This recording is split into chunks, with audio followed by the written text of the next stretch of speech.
BJP के नेता ने, बीजेपी के कार्यकर्ता ने एक जानवर का मांस कटवा के मंदिर में डाला और उसमें 17 बीजेपी के लोग जेल गए थे।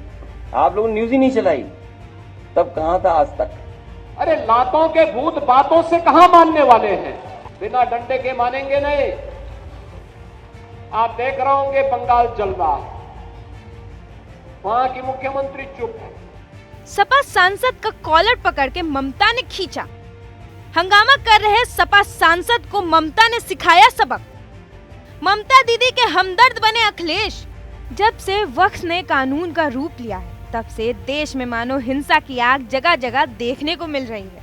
लेकिन वक्फ के विरोध की आग सबसे ज्यादा जिस जगह देखने को मिल रही है, वह है ममता दीदी का पश्चिम बंगाल। पिछले एक हफ्ते से मुर्शिदाबाद हिंसा की भभकती आग में जल रहा है। पश्चिम बंगाल में हिंसा के बाद से ही सियासत तेज हो गई है। पक्ष विपक्ष एक दूसरे पे हमलावर हैं। ऐसे में समाजवादी पार्टी के मुखिया अखिलेश यादव ने सीएम योगी पे तंज कसते हुए ममता दीदी के हमदर्द बनकर दीदी के समर्थन में खड़े हुए हैं और एक तरह से दंगइयों को बचाने का प्रयास कर रहे हैं। अखिलेश यादव कह रहे हैं कि हम ममता बनर्जी के साथ हैं। बंगाल में जो ये दंगा या हिंसा हो रही है, वो बीजेपी करवा रही है। समाजवादी पार्टी अपना समर्थन ममता को देंगी। अच्छा, बंगाल से क्या लेना देना? हम ममता जी के साथ है, खत्म बात। वहां जो कुछ कम्युनल टेंशन हो रही है, वो सब बीजेपी करा रही है। हमने मुजफ्फरनगर में नहीं देखा क्या? या यूपी में जो घटनाएं होती नहीं देखा? मैंने अपने तालग्राम में देखा। बीजेपी के नेता ने, बीजेपी के कार्यकर्ता ने एक जानवर का मांस कटवा के मंदिर में डाला और उसमें 17 बीजेपी के लोग जेल गए थे।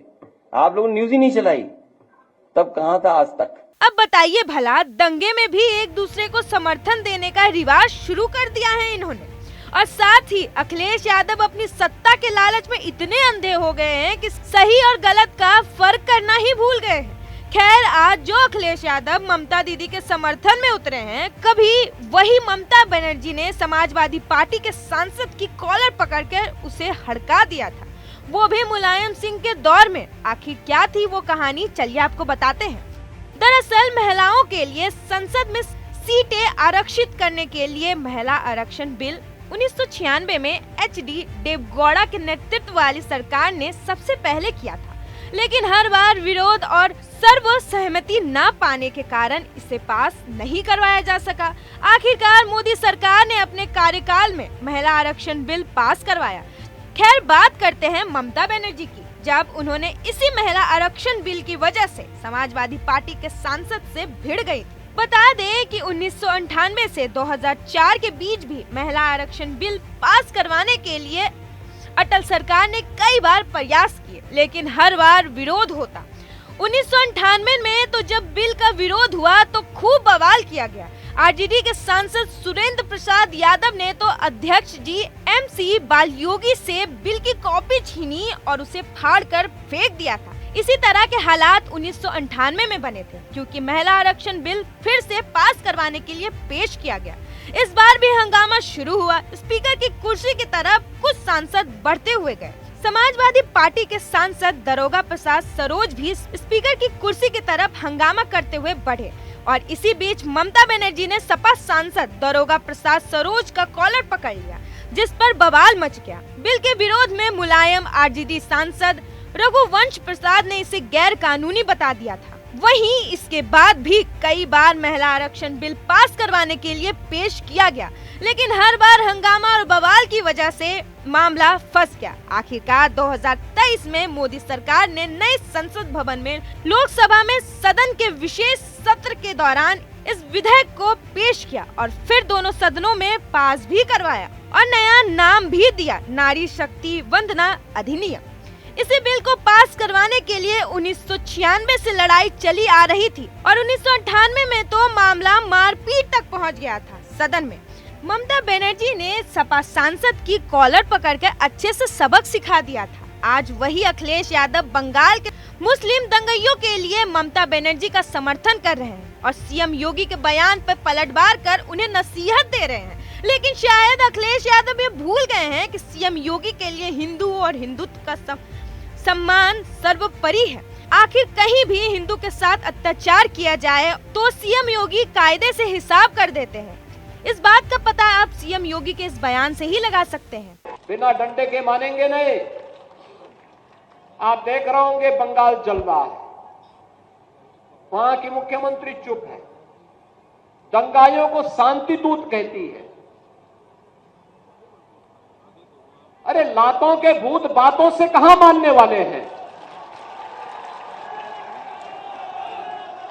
लेकिन सेकुलरिज्म के नाम पर इन लोगों ने दंगाइयों को दंगा करने की पूरी छूट दे रखी है। पूरा मुर्शिदाबाद पिछले एक सप्ताह से चल रहा है, सरकार मौन है।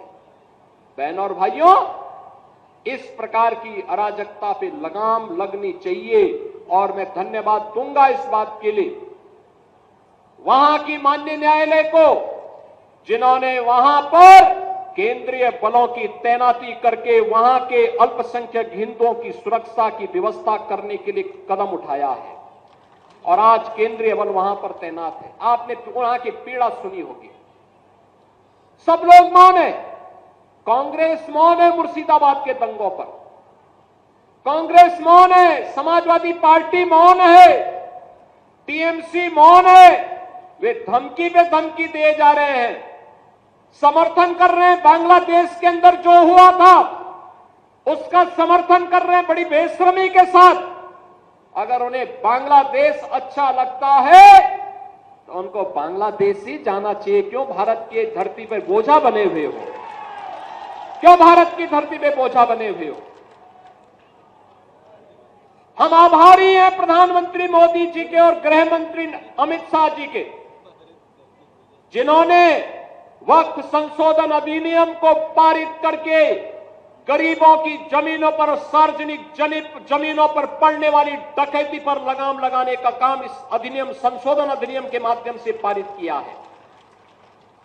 अब ये जमीन जो वापस आएगी, बहनों और भाइयों, इसमें हॉस्पिटल बनेंगे, इनमें गरीबों के लिए मकान बनेंगे, हाई राइज बिल्डिंग बनेगी,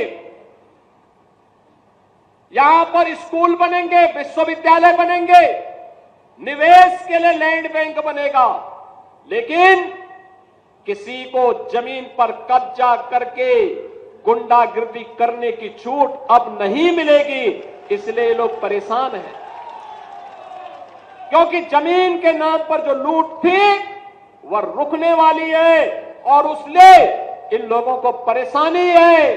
परेशानी इस बात को लेकर के कि अब गुर्गे खाली हो जाएंगे। तो पहले जो जनता को लूटते थे, इनको अब भय है कि इनके द्वारा पाले गए गुर्गे कहीं भस्मासुर हुए तो कहीं अब इन्हीं को न लूटने लग जाएं। इनके द्वारा अकूत संपत्ति जो अर्जित की गई है उसी पर डकैती न डालने लग जाए। इसलिए उस भय के कारण ये वक्फ के नाम पर जनता को बेवकूफ बनाने का काम कर रहे हैं।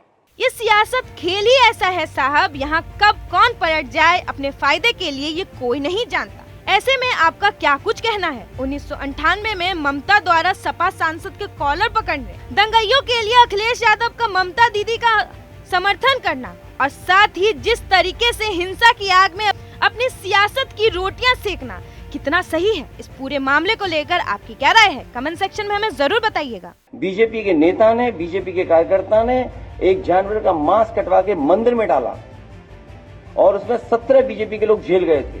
आप लोगों ने न्यूज ही नहीं चलाई, तब कहां था आज तक? अरे लातों के भूत बातों से कहां मानने वाले हैं? बिना डंडे के मानेंगे नहीं। आप देख रहे होंगे बंगाल जल रहा है, वहां की मुख्यमंत्री चुप है,